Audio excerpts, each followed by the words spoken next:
आप सभी छात्र यूपीएससी की तैयारी करना चाहते हैं, स्टेट पीसीएस की तैयारी करना चाहते हैं या किसी भी अदर एग्जाम की तैयारी करना चाहते हैं और बिना करंट अफेयर के आप एग्जाम क्वालिफाई करना चाहते हैं। ये संभव ही नहीं है। यस दोस्तों, current affairs is the backbone of your exams. उसके बिना किसी भी एग्जाम की प्रिपरेशन कंप्लीट ही नहीं होती। इसीलिए मैंने आप लोगों को मल्टीपल सोर्सेज से एक प्रोग्राम बनाया है जिसका नाम है current affairs at one place. यानी कि बहुत सारी जगह से सभी इंपॉर्टेंट टॉपिक्स को कंपाइल करके मैं आप लोगों को डेली बेसिस पर रात को 8 बजे ये प्रोग्राम आपको प्रोवाइड कराता हूं, जिसमें आप लोगों को बहुत ही सरल और सहज तरीके से सभी करंट अफेयर को बिल्कुल इजीएस्ट वे में आप लोगों को मैं डिस्कस करने की कोशिश करता हूं। और साथ के साथ संडे टू संडे मैं उसका रिवीजन भी आप लोगों को कराता हूं थ्रू एमसीक्यू, सभी एग्जाम्स के लिए। तो चलिए आज इस सेशन को आगे बढ़ाते हैं और इसमें आप लोगों को बहुत अच्छे-अच्छे टॉपिक मिलेंगे। 14 अगस्त आज है और इंडिपेंडेंस डे की ईव है। कल हमारे स्वतंत्रता दिवस है हमारा। तो उसके लिए मैं आपको एडवांस में हैप्पी इंडिपेंडेंस डे बोलता हूं और कल तो हम मिलेंगे। तो आज का current affairs at one plus program UPSC 2027 28 and other state PCS and other exam सभी के लिए इंपॉर्टेंट है। और आज इसमें हम लोग बात करने वाले हैं, कई इंपॉर्टेंट टॉपिक रहेंगे। जीएस पेपर 1 को लेकर के पेपर 2 पेपर 3, ये रहे आपके सभी इंपॉर्टेंट टॉपिक हैं। लगभग अच्छे खासे हैं, लगभग 10 12 13 14 टॉपिक हैं। और इसमें आप लोगों के लिए आज एक बढ़िया सरप्राइज भी है। यस, मैं आप लोगों को कहीं ना कहीं एंगेज रखने की कोशिश करता हूं किसी ना किसी तरीके से, कि आप लोग प्रॉपर तरीके से एक्टिव रहें मेरे साथ में और तैयारी करें अच्छे तरीके से। तो चलिए लेट्स स्टार्ट। अगर इसकी क्लास की पीपीटी या कुछ भी आपको चाहिए तो फटाफट मुझे मेरे टेलीग्राम ग्रुप पर स्कैन कीजिए और ज्वाइन कीजिए और ये इंस्टाग्राम पर मुझे फॉलो कर लीजिए। ओके, तो इसको करने के साथ में एक काम और करना है। जिन लोगों ने अभी तक टेलीग्राम और मेरे वाईटी चैनल को सब्सक्राइब नहीं किया, सब्सक्राइब कर लीजिए और जो बेल आइकन है उसको जरूर दबा देना, जिससे कि टाइमली आपके पास इंफॉर्मेशन पहुंचती रहे। लाइक और शेयर करना मत भूलिएगा। दोस्तों, आज का एक पहला टॉपिक है रोमन जहाज और इंडो रोमन व्यापार। ये बात तो आप अच्छे तरीके से जानते हैं कि भारत और रोमन साम्राज्य के बीच में बहुत पहले से, प्राचीन काल से व्यापार होता था। दक्षिण भारत के बहुत सारे बंदरगाह, बहुत सारे स्थल हैं, जैसे मुजरिस है, ठीक है ना, या अर्कमेडू है, या पुडुचेरी है, ठीक है ना, ताम्रलिप्ति है, सोपारा है, कल्याण है, ठीक है ना, कोरकई है। ऐसे बहुत सारे बंदरगाह थे जहां से आपके रोमन साम्राज्य के लिए ट्रेड होता था। ये रहा, इस तरीके से यहां से लाल सागर इधर से होते हुए रोमन साम्राज्य के लिए निकल जाते थे। ये कंसेप्ट था। अब ये चर्चा में क्यों आया है? एक्चुअल में इटली के पास सिसिली द्वीप पर 2100 साल पुराना एक रोमन जहाज खोजा गया है वहां पर, और उसमें से शराब ढोने वाले 500 से ज्यादा प्राचीन सिरेमिक के जार मिले हैं। एम्फोर कहते हैं इनको। 500 से ज्यादा जार मिले हैं जिनमें शराब को लाया ले जाया जाता था। ठीक है ना, तो ये ध्यान रखना कहां से मिले हैं। इटली का एक द्वीप है, सबसे निचला हिस्सा है सिसिली, वहीं पर ये रहा इटली। इटली के पास सिसिली आइलैंड ये रहा, कुल मिलाकर के। तो यहां से हमको मिले हैं, क्योंकि ये पहले ये प्राचीन रोमन साम्राज्य का एक हिस्सा हुआ करता था, काफी पुराना, 2100 साल पुराना। सोचिएगा उस समय का। तो अब ये बात आती है, यह जहाज सेकंड से फर्स्ट सेंचुरी बीसी, यानी जो रोमन रिपब्लिक था उसके अंत के समय का है, जब रोमन साम्राज्य लगभग डिक्लाइन सा हो रहा था उस समय। इसमें इटालवी शराब ढोने वाले डेजल एम्फोर हमको मिले हैं, बहुत सारे मर्तवान मिले हैं। यह प्राचीन भूमध्य सागर के मार्ग और रसद की अहम सबूत हैं कि पहले यह होता था, केवल किताबों की बात ही नहीं है, अब हमको प्रूफ भी मिल गए। 3D तकनीक से इस जहाज का प्रलेखन किया गया है अभी रिसेंटली। तो ये हमारा एक करंट और हिस्ट्री का दोनों का टॉपिक है। ये है आपका एम्फोर। इसकी गर्दन सक्रिय होती है, सिरेमिक होता है, निचला हिस्सा भी पॉइंटेड होता है जिससे आराम से रखा जाए, हिले डोले नहीं किसी भी तरीके से, इस तरह कंसेप्ट होता है। और ये तेल और शराब ढोने के लिए इस्तेमाल होता था। जैतून का तेल या शराब या लिक्विड मटेरियल जनरली इस तरह की चीजों के लिए रखा जाता था। भारत में अर्कमेडू है, मुजरिस है, भड़ूच है, यहां से हमें रोमन एम्पायर के टुकड़े मिले थे प्रॉपर तरीके से। लेकिन अब इसके पूरे के पूरे पीस मिल गए सिसिली में। अब क्या है, टुटली पिक्ट कहते हैं लेबल, इन पर जो लेबल लगा हुआ है, जारों पर प्राचीन व्यापारियों द्वारा इंक से लगाए गए लेबल हैं जो उनके आर्थिक इतिहास को दर्शाते हैं, मैपिंग को लेकर के। ये यहां पर है। पॉइंटेड वेज, जहाज के निचले हिस्से में रेत में आसानी से फंसाकर रखने के लिए इनको डिजाइन किया जाता था कि निचले हिस्से में रेत रख दिया जाए, रेत में इनको गाड़ दिया जाता था, जिससे कि ये हिले डुले नहीं, गिरे नहीं, टूटे नहीं, आपस में टकराए नहीं। और मौर्योत्तर काल में रोमा के साथ भारत का भारी व्यापार सरप्लस में था। मौर्योत्तर काल कुषाण पीरियड में तो सबसे ज्यादा है। भारत चाइना होते हुए सीधा सिल्क रूट और समुद्र के रास्ते दक्षिण भारत से आप देख ही सकते हो, संगम काल हुआ, या उसके बाद पल्लव डायनेस्टी वाला पीरियड हुआ, ये सब विशेषकर संगम काल के समय में, यस, बहुत ज्यादा था। तो ये इंपॉर्टेंट पॉइंट आपको पता चल गया। कैसा लगा ये आज का पॉइंट, बताइएगा, है ना इंपॉर्टेंट। अब ये आप लोग क्या सोचते हो कि जनरल सामान्य के जो हमारे क्लासेस वगैरह होते हैं करंट अफेयर की, उनमें ये सब चीजें आपको पढ़ने को मिल रही हैं? नहीं मिलेंगी। मैं इन सब चीजों को बहुत छांट करके अपने तरीके से आप लोगों को प्रोवाइड कराता हूं। करिए इसको कवर। और ये उससे संबंधित रिवीजन है जो मैंने कहा था आपको सरप्राइज मिलेगा। और ये इतना ही सरप्राइज नहीं है, ये आपके 2100 ईयर ओल्ड रोमन सिवैक है और डीजल एम्फोर हैं, ये रहे ड्रेसल एम्फोर। इनके बारे में ये सारी चीजें हैं कि इसमें क्या क्या होता है। जैसे ड्रेसल 1 एम्फोर, ये किस वस्तु के लिए होता है? वाइन के लिए।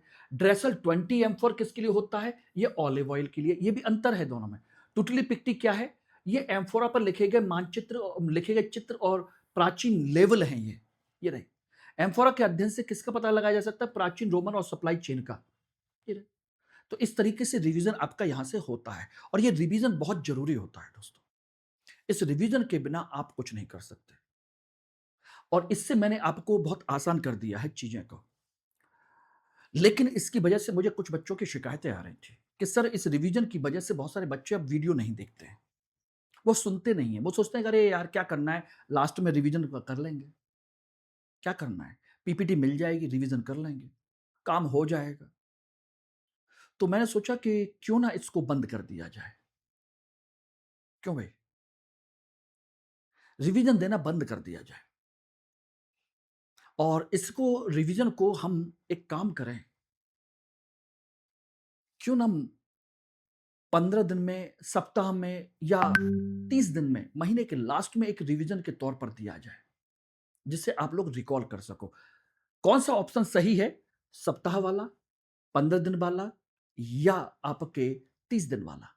ये आप लोग कमेंट सेक्शन में बताइएगा जरूर मुझे कि कौन सा बेटर है। नहीं तो मैंने इसको बंद कर दिया है। यस दोस्तों, ओके। अब दूसरा टॉपिक है भारत में न्यायाधीशों को हटाना, रिमूवल ऑफ द जजेस।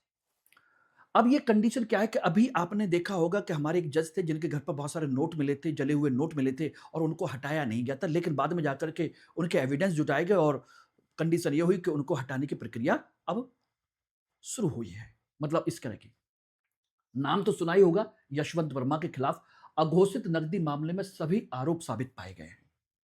लोकसभा अध्यक्ष द्वारा गठित जजेज इंक्वायरी कमेटी, दिल्ली हाईकोर्ट के पूर्व न्यायाधीश यशवंत शर्मा, कहां के? दिल्ली हाईकोर्ट के।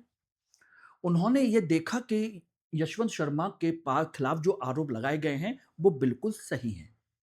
अब उसके हटाने की प्रक्रिया शुरू होनी है। यह 3 सदस्यीय समिति होती है। ये रही 1968 के जजेस इंक्वायरी एक्ट के तहत बनाई गई थी। सुप्रीम कोर्ट के जज जस्टिस अरविंद कुमार शुक्ला इसके प्रमुख है। संविधान में न्यायाधीश को हटाने के लिए महाभियोग शब्द नहीं बल्कि रिमूवल शब्द का प्रयोग किया जाता है, लेकिन हम सामान्य तौर पर कहते हैं इसको महाभियोग, जबकि हकीकत में शब्द है रिमूवल ऑफ द जजेस। ये कंसेप्ट होता है। इसमें कंडीशन होती है कि लोकसभा में या राज्यसभा में, अब यानी संसद में, एक प्रस्ताव लाया जाता है। प्रस्ताव को स्पीकर अप्रूव करता है। उसके बाद इंक्वायरी कमेटी बनाई जाती है। इंक्वायरी की फिर रिपोर्ट आती है। उसके बाद उसे हटाने की प्रक्रिया शुरू होती है। और यह बात अच्छे तरीके से पढ़ लीजिएगा कि राष्ट्रपति और आपके न्यायाधीश को हटाने की प्रक्रिया क्या है, दोनों में अंतर क्या है, किस तरीके से, ठीक है ना। तो संवैधानिक आधार क्या है? 124(4) और 217(1)(b) के तहत जज को केवल साबित कदाचार और अक्षमता के आधार पर हटाया जा सकता है, यानी कोई उस तरह का प्रूव्ड मिसबिहेवियर क्या हो। शुरुआत लोकसभा के 100 और राज्यसभा के 50 सदस्यों के हस्ताक्षर से यह प्रस्ताव पेश किया जाता है। अगर जज वोटिंग से पहले इस्तीफा दे दे तो हटाने की प्रक्रिया निरर्थक हो जाती है, लेकिन आपराधिक जांच हो सकती है। तो ये एक कंसेप्ट है। इसमें एक इंक्वायरी कमेटी बनाई जाती है जिसमें सुप्रीम कोर्ट का जज, हाई कोर्ट का चीफ जस्टिस और एक प्रसिद्ध ज्यूरिस्ट, कोई भी हो सकता है, वो इसमें होता है। और जब ये दोनों सदनों में कुल सदस्यों के बहुमत और उपस्थित सदस्यों के 2/3 बहुमत से पास होना चाहिए, संसद के दोनों सदनों में। ओके, तो ये जजेस इंक्वायरी एक्ट के तहत स्थापित जटिल प्रक्रिया सुनिश्चित करती है कि न्यायाधीशों को राजनीतिक हस्तक्षेप से आसानी से ना हटाया जा सकता है, यानी आसानी से हटाना मुश्किल हो जाए। तो ये दूसरा टॉपिक आपका ये रहा। क्लियर? ओके, तो इसके बाद तो आपके पास रिवीजन क्विक नहीं है ना? क्विक रिवीजन, यस, सोचिएगा। चलिए, एंटी ह्यूमन ट्रैफिकिंग यूनिट्स, ये काफी चर्चा में रहा अभी। यूपीएससी मानव तस्करी के एक संगठित अपराध है और एंटी ह्यूमन ट्रैफिकिंग यूनिट संविधान के अनुच्छेद 23 के प्रवर्तन की मुख्य जमीनी एजेंसी है। यह ध्यान रखना, अनुच्छेद 23 के साथ इसका जुड़ाव है। एनसीआरबी की रिपोर्ट के अनुसार भारत में मानव तस्करी के खिलाफ जिला और अंतर्राज्यीय कार्रवाई को मजबूत करने के लिए 819 AHTU, anti human trafficking unit स्थापित किए गए हैं पूरे देश में। 819 ये एंटी ह्यूमन ट्रैफिकिंग यूनिट गृह मंत्रालय के निर्देश पर सभी राज्यों सीमा सुरक्षा बलों में तैनात किए गए। खुफिया जानकारी साझा करने के लिए 24 घंटे सातों दिन संचार प्लेटफॉर्म है जिसका नाम है क्राइमैक। ये नोट कर लीजिएगा, क्राइमैक के माध्यम से इनकी जानकारी जुटाई जाती है और इसका उद्देश्य है कि अंतरराज्य तस्करी सिंडिकेट को तोड़ना और लोगों को बचाना। ये हमारा एक कंसेप्ट है कुल मिलाकर के, ये ध्यान रखना। अब इसका ढांचा क्या है? इसके लिए एक संस्था का ढांचा होता है, इंटीग्रेटेड टास्क फोर्स, जिसमें police, WCD, labour department, NGO, ये सब होते हैं शामिल। इसका संवैधानिक प्रावधान है आर्टिकल 23(1), मानव तस्करी और बलात्कार सेवन पर पूर्ण प्रतिबंध लगाता है। ये आपको पता होना चाहिए। अब आप क्या सोचते हो कि अचानक आर्टिकल 23 से प्री में क्वेश्चन आता है तो उसका कोई मतलब है? अरे भाई, करंट में रहा है इसीलिए हम लोग सोचते हैं कि जो पॉलिटी का है। जी नहीं, करंट का टॉपिक है। अचानक एग्जामिनर को क्वेश्चन बनाने के लिए 23 क्यों याद आया कि लाओ इस पर बना देते हैं, लाओ इस पर बना देते हैं, लाओ उस पर बना देते हैं, लाओ उस पर बना देते हैं? ऐसा नहीं है। एक्चुअल में जो सब्जेक्ट का विशेषज्ञ होता है वो करंट की चीजों को, क्योंकि बार बार अपने सब्जेक्ट को तो वो सैकड़ों बार पढ़ चुका होता है एक प्रोफेसर, उसको एक एक चीज पता होती है। अब वो करंट में चलने वाली चीजों पर नजर रखता है और बस उसी के बिहाफ पर उसको क्वेश्चन बना देता है, वो करंट बेस्ड बनाए या उसका बैकग्राउंड बनाए। मुख्य कानून क्या है? इमोरल ट्रैफिकिंग प्रिवेंशन एक्ट 1956, भारतीय न्याय संहिता और पॉक्सो एक्ट, ये सारे के सारे इसके हमारे क्या है? कानूनी प्रावधान है। एनडीएचटीओ क्राइमैक तस्करों का डाटाबेस सीसीटीएन के तहत रखा जाता है। क्राइमैक राज्यों के बीच एक रियल टाइम अलर्ट भेजकर पीड़ितों के रेस्क्यू करने में मदद करता है। ये रहा। ओके, क्लियर हो गया? ये आप ध्यान से सुन लीजिए और समझ लीजिएगा। अब एक इंपॉर्टेंट टॉपिक और है इकोनॉमी का। इकोनॉमी कह लीजिए, आईआर कह लीजिए, कुछ भी। डी डॉलराइजेशन और ब्रिक्स। डी डॉलराइजेशन यानी कि डॉलर की मोनोपोली को खत्म करना, उस पर डिपेंडेंसी को खत्म करना। संसदीय स्थायी समिति ने सरकार से पूछा, क्या भारत अपनी 2026 की ब्रिक्स अध्यक्षता के दौरान डी डॉलराइजेशन को बढ़ावा देगा, यानी कि अमेरिकी डॉलर पर निर्भरता कम करेगा? यह क्वेश्चन पूछा था, इसलिए यह टॉपिक बना। सोचिए, क्वेश्चन पूछने पर भारत ने 1 जनवरी 2026 से ब्रिक्स का अध्यक्ष है। 18वां शिखर सम्मेलन नई दिल्ली में होगा, सितंबर में होने वाला है। आरबीआई ने ब्रिक्स देशों के बीच सीबीडीसी, डिजिटल रुपये को जोड़ने का प्रस्ताव दिया है कि भाई जो डिजिटल रुपया है उसको मान्यता दी जाए ब्रिक्स देशों के साथ में, और डॉलर पर डिपेंडेंसी खत्म किया जाए। अमेरिका ने डॉलर का विकल्प तलाशने वाले देशों पर 100% टैरिफ लगाने की धमकी दी है कि जो डॉलर का विकल्प खोज रहे हैं उन पर 100% टैरिफ लगाया जाएगा। तो यह भी एक विषय है। यह विषय बहुत सी विश्व भौगोलिक राजनीति और डॉलर के वर्चस्व को चुनौती देने वाले बहुध्रुवीय सिस्टम को समझने के लिए काफी महत्वपूर्ण बन जाता है। अब डी डॉलराइजेशन तंत्र और भारत का रुख क्या है? देखिए, पश्चिमी देशों द्वारा डॉलर और स्विफ्ट सिस्टम का हथियार के रूप में इस्तेमाल किया जाता है, जैसे रूस पर प्रतिबंध लगा रखे हैं उन्होंने। विकल्प क्या है कि स्थानीय मुद्रा को बढ़ावा दिया जाए, द्विपक्षीय व्यापार रुपए जैसी स्थानीय मुद्राओं में करना, जैसे बोस्टो अकाउंट के माध्यम से कर सकते हैं। भारत रूस आपस में रूबल और रुपए के बीच में ट्रेड कर सकते हैं। नहीं कर रहे हम डॉलर में, ये कर सकते हैं। सीबीडीसी इंटरलिंक, बिना डॉलर के सीधे डिजिटल मुद्राओं से सीमा पार भुगतान के, भाई डिजिटल करेंसी में लेन देन कर लेते हैं, भाई हटाओ, हमें डॉलर की जरूरत ही नहीं है, ना हमें करेंसी की जरूरत है, हम तो डिजिटल करेंसी में कर लेंगे। ये सीबीडीसी का कंसेप्ट है। तो ब्रिक्स की एक कॉमन करेंसी का कंसेप्ट है, ठीक है ना, कॉमन करेंसी, जिसका भारत सख्त खिलाफ है, क्योंकि चीनी युआन का दबाव रोकने के लिए, ठीक है ना, कि ब्रिक्स की कॉमन करेंसी बनाई जाए, तो भारत ने मना कर दिया। लेकिन हां, भारत ने कहा है कि रुपए का अंतर्राष्ट्रीयकरण जरूर किया जाए, रुपये में डिजिटल पेमेंट में बढ़ावा दिया जाए, और इसके लिए भारत चाहता है कि भाई इसका पूर्ण समर्थन हो और यूपीआई नेटवर्क का विस्तार हो, ज्यादा से ज्यादा देश यूपीआई नेटवर्क का इस्तेमाल करें, उसके थ्रू यूनिफाइड पेमेंट सिस्टम जो है उसके थ्रू।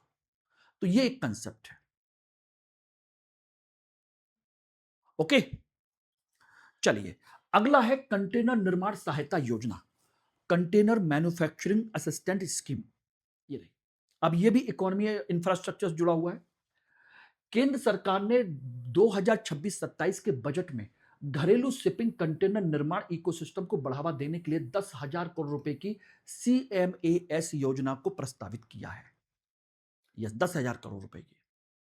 कंटेनर तो जानते हैं ना, ये सब ये वाले, इनको बढ़ावा देने के लिए कि भाई अपने ही देश के मैन्युफैक्चरिंग सेल्फ डेवलप्ड होने चाहिए। वर्तमान में दुनिया के 90% शिपिंग कंटेनर चीन में बनते हैं। 90% ये कंटेनर कहां से आते हैं? चाइना से। यस, तो ये पॉइंट नोट कर लीजिए। भारत हर साल 2 लाख मिलियन खाली कंटेनर आयात करता है। 2 मिलियन यानी कि लगभग 20 लाख कंटेनर हर साल इंपोर्ट करता है। भारत की उत्पादन क्षमता को बढ़ाकर 7.5 लाख 20 फुट इक्विवेलेंट यूनिट प्रतिवर्ष करना है। ये रही 20 फीट, यानी कि 20 फीट लंबे वाले जो है, इसको हमें हर साल बढ़ाना है, 7.5 लाख यूनिट हर साल। समझ रहे हो? भारत कंटेनर शिपिंग लाइन पहल का एक पूरक है, क्योंकि इसके बिना विदेशों का व्यापार संभव ही नहीं होता है, और हम हर साल 20 लाख कंटेनर मंगाते हैं, और हमारा टारगेट क्या है कि 7.5 लाख कंटेनर अपने भारत में बनाए जाएं। ठीक, ये ध्यान रखना। नए ग्रीनफील्ड और मौजूदा ब्राउनफील्ड उद्योगों को मशीनरी और प्लांट लगाने के लिए वित्तीय सब्सिडी देना, कि भाई जो बनाते हैं, अगर नया बनाना चाहते हैं तो ग्रीनफील्ड है, पुराने को मॉडिफाई करना चाहते हैं तो ब्राउनफील्ड है, उसके लिए वित्तीय सहायता देना। कंटेनर बनाने के लिए कॉटन स्टील, जो मौसम प्रतिरोधी होती है, कितनी भी बारिश हो उस पर कोई फर्क ना पड़े, कॉटन स्टील और घरेलू मरीन कोटिंग का घरेलू उत्पादन बढ़ाया जाए, जिससे कि उस पर किसी प्रकार की जंग वंग ना लगे। लॉजिस्टिक लिंकेज, इस योजना को पीएम गति शक्ति और राष्ट्रीय रसद नीति के साथ जोड़ा जाएगा, जिससे कि आसानी से लाना ले जाना और उनको सुरक्षित रखना संभव हो पाएगा। और प्रमाणन, अंतरराष्ट्रीय आईएसओ मानकों के अनुसार घरेलू परीक्षण और गुणवत्ता प्रमाणन प्रयोगशाला बनाई जाएंगी, कि भाई ये उस तरह का उतनी क्वालिटी का है कि नहीं है। तब जाकर के हमारा उद्देश्य क्या होगा? घरेलू विनिर्माण को बढ़ावा देना, आयात में कमी करना, अपने पैसे की बचत करना, विदेशी मुद्रा बचाना, लोअर एग्जिम कॉस्ट लगाना, एग्जिम एक्सपोर्ट इंपोर्ट की कॉस्ट को कम करना, और इकोनॉमिक ग्रोथ 80,000 करोड़ का नया बाजार बनाना, क्योंकि जब हम बनाएंगे तो इसको हम एक्सपोर्ट भी करेंगे। घरेलू स्तर पर रोजगार देना, अपनी अर्थव्यवस्था को मजबूत करना, स्वदेशीकरण को बढ़ावा देना, ये कई सारे एंगल इसमें बन जाते हैं। होपफुली कि आप लोगों को ये सारी चीजें समझ में आ रही होंगी। एक आपका कह लीजिए सोशल इशू और आपके ज्योग्राफी से, दोनों से रिलेटेड है, इकोलॉजी एनवायरनमेंट से भी जुड़ा हुआ है। मैं कई बार बार बार चर्चा करता हूं, बैगा जनजाति और उसका स्वास्थ्य का संकट को लेकर के। मध्य प्रदेश के बालाघाट जिले में सुदूर बैगा गांव में मानसून जनित बीमारियों से 7 आदिवासी बच्चों की मौत हो गई, क्योंकि यह समुदाय आधुनिक चिकित्सा के बजाय पारंपरिक उपचार पर अधिक निर्भर है। इसलिए आईसीएमआर पुणे कोलकाता की टीमें बीमारी के स्ट्रेन की जांच कर रही हैं। बैगा जनजाति को पीबीटीजी, पर्टिकुलरली वनरेबल ट्राइबल ग्रुप जो 75 हैं हमारे देश में, 75 हैं, उनमें से एक है ये। भौगोलिक अलगाव अज्ञानता के कारण स्थानीय प्रशासन के इलाज में चुनौती आ रही है, क्योंकि ये बिल्कुल अलग रहते हैं और इनके बारे में लोगों को जानकारी भी बहुत कम है। तो पीबीटी जो है स्वास्थ्य संवेदनशीलता, पारंपरिक मान्यताओं के बीच सामंजस्य बिठाना जनजाति विकास की एक बहुत बड़ी चुनौती है। पीएम जनमन योजना याद आ रही है, नहीं आ रही? यही है। तो कहां पर है ये बैगा समुदाय का? बालाघाट एमपी के इलाके में। अब समस्या क्या है? ये देखिए, पुरानी एक बेवर प्रथा चलाते हैं जिसे कृषि कहते हैं। बैगा लोग स्लैश एंड वर्म खेती करते हैं, जो लोहे के हल से जुताई को पाप समझते हैं कि लोहे के हल से हम जुताई नहीं करेंगे। यानी कि वो ऊपर के हिस्से को जलाते हैं और उसके बाद लकड़ी पत्थर से उसकी जुताई करके खेती करने की कोशिश करते हैं, जिसे बेवर कहते हैं। नंबर एक। दूसरा गोदना, ये रही। सोचिए, पुरानी पत्थर वत्थर लकड़ी पत्थर उस सही से उसे खुदाई करके उसकी काम करते हैं। बैगा महिलाएं शरीर पर टैटू बनवाती हैं। उनका मानना है कि मृत्यु के बाद केवल गोदना ही आत्मा के साथ जाता है, यानी कि ये टैटू ही उनके साथ जाते हैं, बस बाकी कुछ नहीं जाता। तीसरा, धार्मिक विश्वास। पारंपरिक पुजारी और वैद्य को भूमिका कहा जाता है, जो बीमारियों का इलाज करते हैं।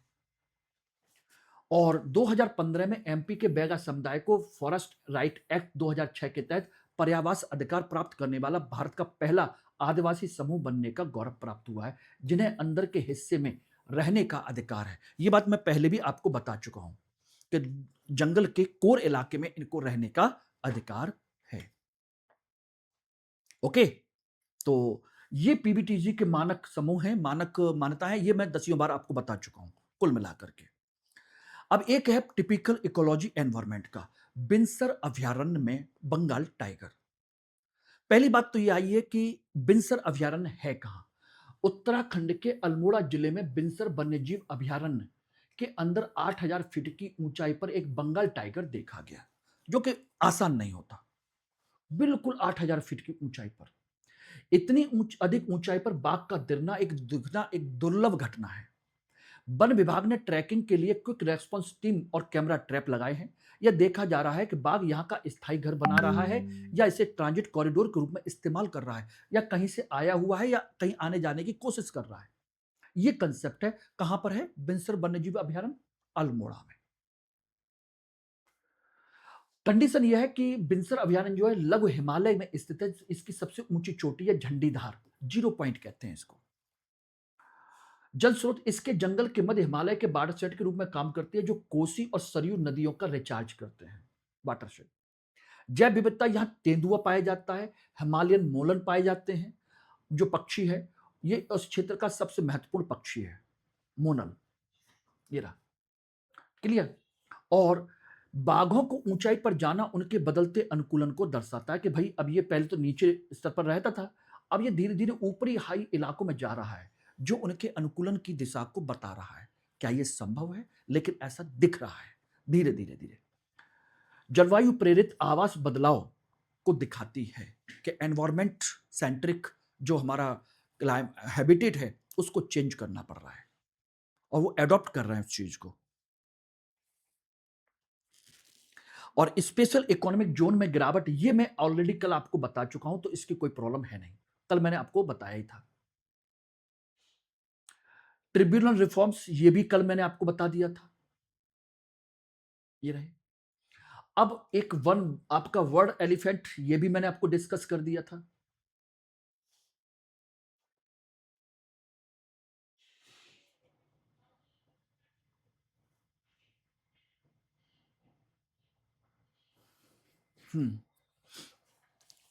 अब ये जो इंपॉर्टेंट टॉपिक है वो है आपका SC/ST प्रिवेंशन अथॉरिटीज एक्ट की।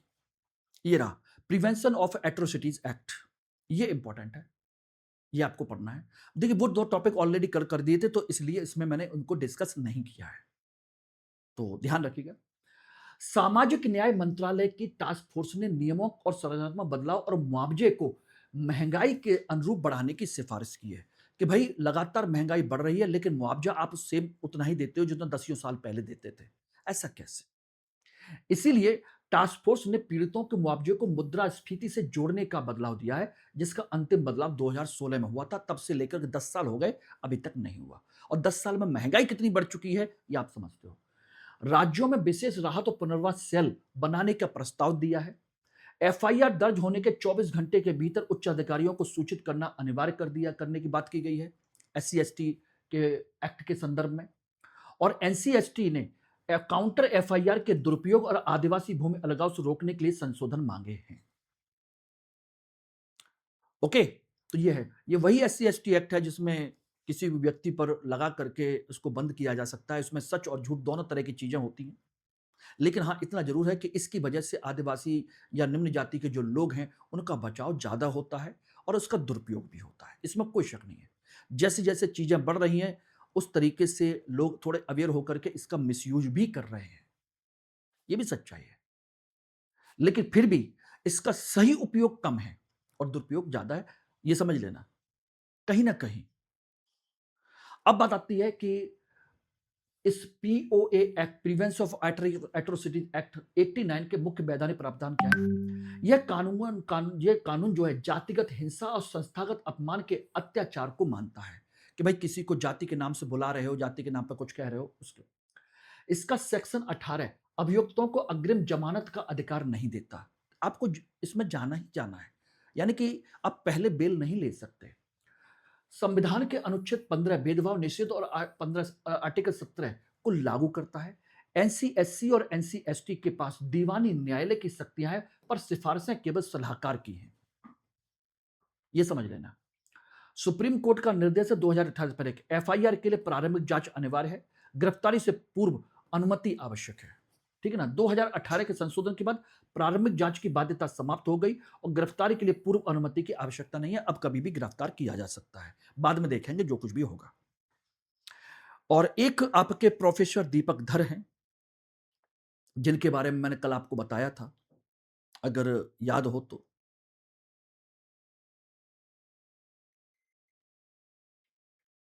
जिन्हें आईसीटीपी द्राक मॉडल 2026 दिया गया है। भारतीय सैद्धांतिक भौतिक विज्ञानी प्रोफेसर दीपक धर को सांख्यिकीय में योगदान के लिए 2026 का आईसीटीपी ड्राक मेडल दिया गया है। यह सम्मान पाने वाले वे केवल दूसरे भारतीय हैं। 2012 में अशोक सेन थे। यह अवार्ड क्वांटम भौतिकी के जनक पॉल डिराक की जयंती 8 अगस्त पर घोषित किया गया था। यह पद उन दिग्गजों को मिलता है जिन्होंने अभी तक नोबेल नहीं मिला हो। प्रोफेसर ने अपना शोध, अधिकांश शोध टीआईएफआर, आईआईएसआर पुणे और आईसीटीएस बेंगलुरु में किया है। इनको आप देख सकते हो कुल मिलाकर के।